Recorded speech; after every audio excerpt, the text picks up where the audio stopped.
হজরত সালেহ আলাইহিস সালামের সামুদ জাতির উট হোতা ও বজ্রপাতের আযাব। একটি নির্জন পাহাড়ের বুক চিরে যখন এক বিশালাকার অলৌকিক উষ্টি বেরিয়ে এলো, তখন কি সামুদ জাতি জানত এটি হতে যাচ্ছে তাদের শেষ পরীক্ষা? কেন এক পাপিষ্ঠের তলোয়ারের আঘাতে নিমিষেই ধূলিসাৎ হয়ে গিয়েছিল বিশ্বের অন্যতম শক্তিশালী এক সভ্যতা? কি ছিল সেই ভয়ঙ্কর চিৎকার যা একটি পুরো জনপদকে লাশে পরিণত করেছিল? আজ আমরা উন্মোচন করব ইতিহাসের সেই লোমহর্ষক অধ্যায়। আজ থেকে 1000 বছর আগে তৎকালীন আল হিজর এলাকায় বাস করত শক্তিশালী সামুদ জাতি। তারা পাহাড় কেটে নিপুণ স্থাপত্য তৈরি করতে পারদর্শী ছিল, কিন্তু প্রাচুর্য আর ক্ষমতার দম্ভে তারা ভুলে গিয়েছিল তাদের স্রষ্টাকে। তাদের হেদায়াতের জন্য প্রেরিত হলেন হজরত সালেহ আলাইহিস সালাম। তিনি তাদের এক আল্লাহর দিকে আহ্বান জানালেন, কিন্তু তারা চাইল এক অসাধ্য অলৌকিক নিদর্শন, পাহাড় থেকে উষ্টির জন্য। সামুদ জাতির নেতারা দাবি করল, যদি সালেহ আলাইহিস সালাম পাহাড়ের শক্ত পাথর থেকে একটি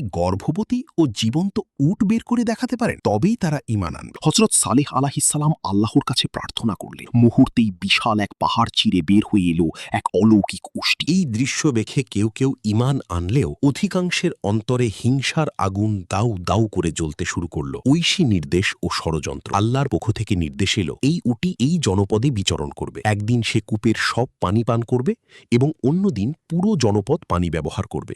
দীর্ঘদিন এই নিয়ম চললেও কুচক্রী 9 জন নেতা এই ঐশী নিদর্শনের সমাপ্তি টানার ষড়যন্ত্র করতে থাকে। তাদের নেতৃত্বে ছিল পাপিষ্ঠ কুদার বিন সালিফ। এক অমাবস্যার রাতে কুদার বিন সালিফ এবং তার সহযোগীরা উটটির ওপর অতর্কিত হামলা চালায়। তারা নির্মমভাবে আল্লাহর সেই জীবন্ত নিদর্শন উটটিকে হত্যা করে। সালেহ আলাইহি ওয়াসাল্লাম অত্যন্ত ব্যথিত হয়ে তাদের সতর্ক করলেন, তোমাদের কাছে আর মাত্র 3 দিনের সময় আছে, এরপরই আসবে আল্লাহর কঠিন আযাব। 3টি বিভীষিকাময় দিন। আযাবের প্রথম দিন সামুদ জাতির সবার চেহারা ভয়ে হলুদ হয়ে গেল। দ্বিতীয় দিন তাদের চেহারা হয়ে গেল রক্তিম লাল। আর তৃতীয় দিন সবার চেহারা নিকষ কালো হয়ে গেল। তারা বুঝতে পারল মৃত্যু তাদের দরজায় কড়া নাড়ছে, কিন্তু তখন আর তওবার পথ খোলা ছিল না। চতুর্থ দিন ভোরে যখন সূর্য কেবল উঁকি দিচ্ছে, আকাশ চিরে নেমে এলো এক বিকট গর্জন আর ভয়ঙ্কর এক চিৎকার বা সায়হা।